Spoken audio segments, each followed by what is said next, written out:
hüppas lainetes kord üks delfiini poeg, kes arvas, et on õigus kõige teistelt nõuda. Talle ei meeldinud tõde ega normaalsus, ta eeskujuks sai hoopis vastik kallas.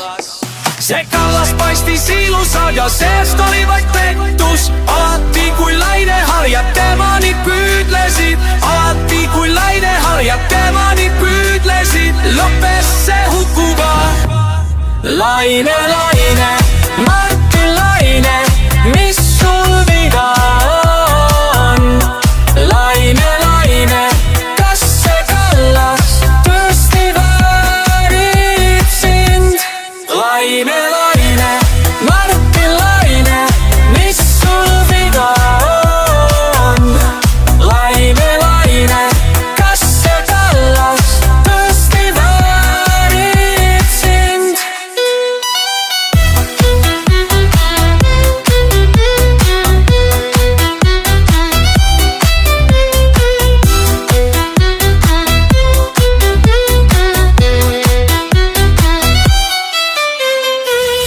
Milleks selline viha, milleks see pühi tüli?